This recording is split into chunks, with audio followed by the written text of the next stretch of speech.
Welcome to my class, students. It's English An Alien Hand, and we are doing the chapter An Alien Hand, and this is session 1. An Alien Hand. Alien means कौन? आपको पता है ना alien कौन होते हैं? इन दिनों तो बहुत aliens की बातें हो रही है. तो An Alien Hand. तो हम अब जब chapter start करेंगे, then you will come to know who are aliens and who are not. Let's start the chapter. Before you read. अब देखो. आपको पता है कि बिफोर यू रीड कुछ इन्फॉर्मेशन मिलती है. Have you heard of the Viking mission to Mars? एक विकिंग मिशन हुआ था मार्स ग्रह के लिए, प्लैनेट मार्स, मंगल ग्रह के लिए एक विकिंग मिशन हुआ था, जहां पर the National Aeronautics and Space Administration NASA Viking mission to Mars was composed of 2 spacecraft. 2 spacecraft जो है वो भेजे गए थे, Viking 1 and Viking 2, each consisting of an orbiter and a lander. तो ये जो नासा है, नासा का फुल फॉर्म क्या है देख लो, the National Aeronautics and Space Administration. तो यहाँ से विकिंग मिशन टू मार्स हुआ था. 2 स्पेसक्राफ्ट भेजे गए थे, विकिंग 1 एंड विकिंग 2, और ये उसके साथ कौन था? एक ऑर्बिटर था और एक लैंडर था, each consisting of an orbiter and a lander. यहाँ पर ये देखो विकिंग मिशन 1 एंड यहाँ पर है जो 2 आपके गए थे, विकिंग मिशन 1 एंड 2, ये दोनों है यहाँ पर, और ये लैंडर है. सी द लैंडर जो लैंड हुआ था, राइट, मार्स में lander, and this is the orbiter, और ये ऑर्बिटर, राइट. क्यों मैंने पिक्चर के साथ दिखाया? So that you will have, जब आप इमेज देखते हो तो ये चीजें आपको बहुत अच्छे से याद हो जाती हैं. तो that was the lander and this is the orbiter. The primary objectives were, तो वो जो विकिंग मिशन था उसका प्राइमरी ऑब्जेक्टिव क्या था, एम क्या था, were to obtain images and samples of the maritime surface and soil and search for any possible signs of life. तो आपको पता है ना कि मंगल ग्रह में जीवन है कि नहीं, उसके बारे में हम क्या करते जानने की कोशिश कर रहे हैं बहुत सारे साइंटिस्ट. तो वो जो प्राइमरी ऑब्जेक्टिव वही था कि वहां के इमेजेस लिए जाए, वहां के पिक्चर्स लिए जाए, और जो सैंपल है वहां के सॉइल का वो कलेक्ट किया जाए. तो samples of the मार्सियन surface and soil and search for any possible signs of life, और ऐसे सर्च किया जाए कि कहीं से कोई कीड़ा भी मिल जाए जिंदा वहां पर, तो वो है कि नहीं, वो हम लोग वो वहां देखने की कोशिश की गई थी. Any possible signs of life, जीवन का कोई भी पॉसिबल साइन मिल जाए वो वहां देखने की कोशिश की गई थी. Viking 1 was launched on 20th August 1975 and arrived at Mars on 19th June 1976 and Viking 2 was launched on 9 September 1975. तो देखो कितने पास थे, दोनों को भेजा गया था. एक 20 अगस्त 1975 और दूसरा जो था वो भेजा गया था 9 सितंबर 1975 को. तो जो पहला था वो वहां कब पहुंचा? 19 जून को, और दूसरा जो था वो पहुंचा 7 अगस्त 1976 को. तो इस तरह से मार्स ऑर्बिट में ये दोनों पहुंचे. तो ये जो सॉइल का सैंपल और जो पिक्चर्स ली गई थी, ये देखो ये सॉइल है वहां का मार्स का, इसकी पिक्चर भी ली गई थी, और ये सैंपल भी इसका लाया गया था ताकि जो साइंटिस्ट है, एरोनॉटिक डिपार्टमेंट से, नासा के जो वैज्ञानिक है, वो इसमें ये देख सके कि यहाँ जीवन है या नहीं. तो besides taking photographs and collecting other science data, तो जो कलेक्टिंग फोटोग्राफ्स लेने के अलावा, 2 अदर साइंस डेटा कलेक्ट करने के अलावा, मार्स के सरफेस में और क्या क्या किया था दोनों लैंडर्स ने, उन्होंने 3 बायोलॉजी एक्सपेरिमेंट्स भी किए थे to look for possible signs of life, ये देखने के लिए कि वहां जीवन है या नहीं. As of now, there is no clear evidence of the presence of living microorganisms in the soil near the landing site.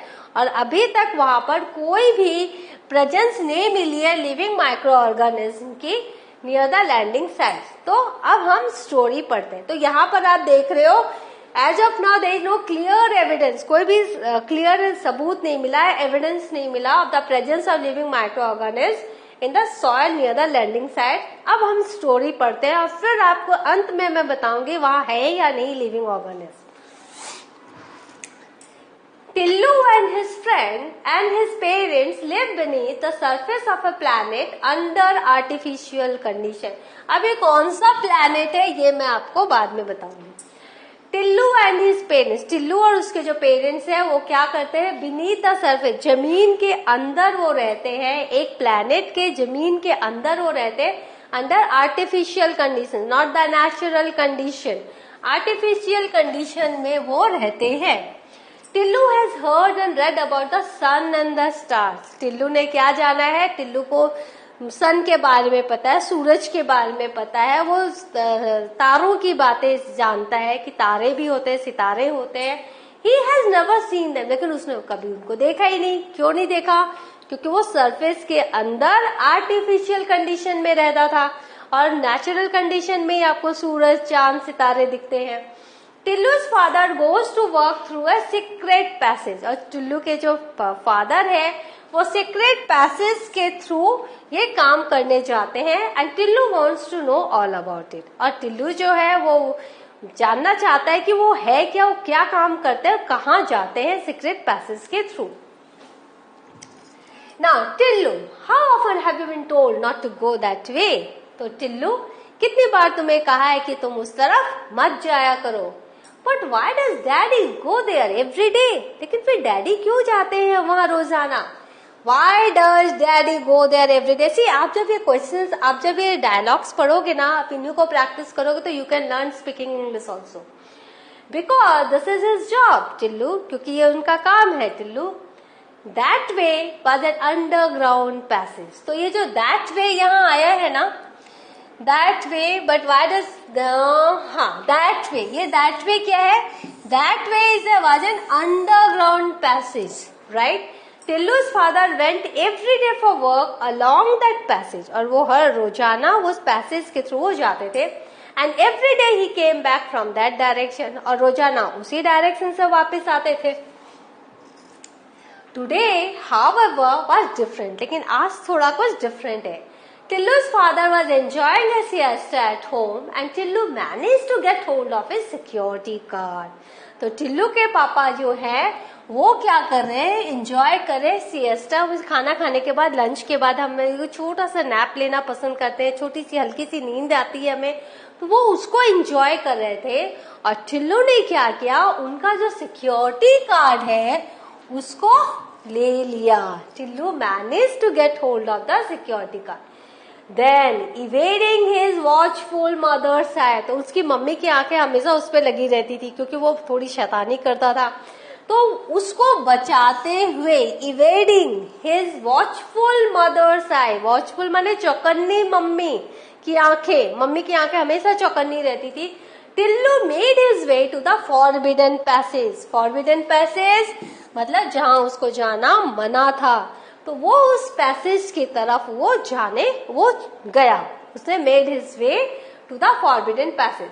A metal door barred his entry. तो सबसे पहले क्या उसके सामने रुकावट पहले क्या आई, एक मेटल का डोर आया जिसने उसकी एंट्री को रोक दिया. But Tillu had watched his father slip the magic card into a slot. लेकिन टिल्लू ने अपने पापा को देखा था कि वो कैसे उस कार्ड को, जो उनका आईडी कार्ड है, उसको वो क्या करते हैं, एक स्लॉट के अंदर वो डालते हैं, स्लिप कराते हैं तो दरवाजा खुल जाता है. He did the same, उसने वही किया. And the door opened noiselessly, और जो डोर क्या है, मेटल डोर था, और वो मेटल का डोर वो खुल गया. A well-lit passage seemed to beckon him, और एक well-lit, बहुत ज्यादा रोशनी से भरा हुआ well-lit पैसेज, रास्ता ऐसा लगा उसे बुला रहा है अपनी तरफ. सेम टू beckon him, उसको इशारे से अपनी तरफ बुला रहे हैं. Right.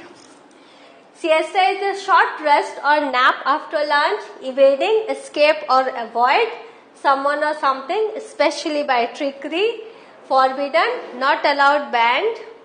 Beard, closed or secured with a long rigid piece of wood, metal or similar material. तो beard एक ऐसे था metal door से. Beacon, appear attractive or inviting, कि हाँ बहुत अट्रैक्टिव लग रहा था, इनवाइटिंग लग रहा था, बोला हाँ तुम चलो आओ मेरी तरफ आओ. Snatching the card which had come out of the another slot in the wall, Tillu started his march along a gentle upward slope. अब वो वेल लिट पैसेज था तो टिल्लू ने क्या देखा, जो कार्ड उसने स्लिप इनटू किया था वो दूसरे स्लॉट से बाहर आया. तो उसने क्या किया, कार्ड कलेक्ट किया और वो क्या किया, अपनी मार्च को मतलब वो आगे बढ़ता गया. मार्च अहेड मतलब वो आगे बढ़ता गया along a gentle upward slope. थोड़ा थोड़ा वो जो स्लोप था वो अपवर्ड था, ऊपर की तरफ वो चढ़ रहा था. For the passage led from the underground habitat to the surface of the planet. क्यों ऐसा हो रहा था, क्योंकि वो आर्टिफिशियल कंडीशन में रहते थे जमीन के नीचे. अब जमीन के नीचे से जब हम प्लैनेट के सरफेस तक आएंगे तो थोड़ा अपवर्ड स्लोप रहता है. तो इसीलिए वो क्या कर रहा था, अंडरग्राउंड हैबिटेट से वो सरफेस ऑफ द प्लैनेट की तरफ जा रहा था. Tillu looked forward to seeing the sun. Actually Tillu क्या देखना चाहता था, टिल्लू सिर्फ सूरज देखना चाहता था.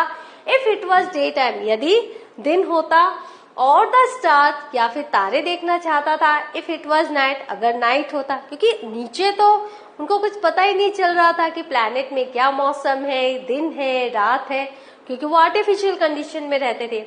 About which he had heard and read so much. तो इन तारों के बारे में, सूरज के बारे में काफी कुछ पढ़ा था, तो वो वही देखना चाहता था. But alas, that wasn't to be. लेकिन वो ऐसा हो न सका. Habitat, shelter or home. Tillu had underestimated the security arrangements. Tillu ने क्या किया, सिक्योरिटी अरेंजमेंट को बहुत हल्के से लिया, अंडर एस्टिमेट किया. उसने सोचा पापा का सिक्योरिटी जो आईडी कार्ड है उससे मैं पहुंच जाऊंगा, लेकिन वो गलत था.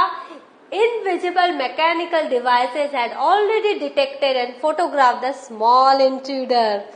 तो वो जो पूरा जो उनके वो जो टिल्लू ने जो पूरा जो उसने पैसेज को उसने जो खोला, मेटल डोर्स को खोला और वो जो अंदर गया, वो सब कुछ डिटेक्ट हो चुका था और फोटोग्राफ्ड हो चुका था. उसकी तस्वीरें खींची जा चुकी थी बाय इनविजिबल मैकेनिकल डिवाइसेस. इतने सारे मैकेनिकल वहां डिवाइसेस थे, उपकरण थे, जिन्होंने इस इंट्रूडर की मैंने बिना परमिशन के कोई अगर आपकी जगह आए तो उसको इंट्रूडर कहते हैं. तो उसकी स्मॉल इंट्रूडर की पूरी पिक्चर्स ले ली गई थी और डिटेक्ट हो चुका था कि कोई बाहरी व्यक्ति अंदर आया है. Sent his pictures to the Central Bureau where it was thoroughly checked. और ये पिक्चर सेंट्रल ब्यूरो तक पहुंचा दी गई थी जहां पर इसको thoroughly चेक किया गया था. And before he had advanced 10 paces, a strong hand fell heavily on his shoulder. और वो 10 कदम भी और आगे बढ़ा था तो एक उसके पहले ही बहुत स्ट्रॉन्ग एक हाथ उसके शोल्डर पे पड़ा. Gently but firmly he was escorted by the security staff back home to an anxious and angry mother. तो क्या हुआ, जेंटली धीरे से बट फर्मली, लेकिन जबरदस्त उसको क्या किया गया, एस्कॉर्टेड किया गया. सिक्योरिटी गार्ड ने उसको क्या किया, उसके घर पहुंचा दिया. और घर में कौन थी, घर में उनकी anxious and angry mother Tillu की वेट कर रही थी. Now detected, found out, intruder, a person entering someone's land or property without permission, escorted, accompanied somewhere as an escort, taken or led. So what have we learned? We have learned कि कैसे Viking mission हुआ था और कैसे टिल्लू जो है वो अपने पापा के साथ, मम्मी के साथ आर्टिफिशियल कंडीशन में रहता था और वो प्लैनेट के सरफेस को देखना चाहता था. तो इसके लिए उसने क्या किया था, पापा के सिक्योरिटी कार्ड को उसने ले लिया था चुपके से और उसने अपना रास्ता भी ढूंढ लिया था, लेकिन तुरंत मैकेनिकल डिवाइसेस ने उसको डिटेक्ट कर लिया और उसे वापस उसकी मम्मी के पास पहुंचा दिया गया. तो what will happen to Tillu, the next session we will know about this. So just go through the story, learn the word meaning, use these meanings in your writing, the words in your writing. Thank you.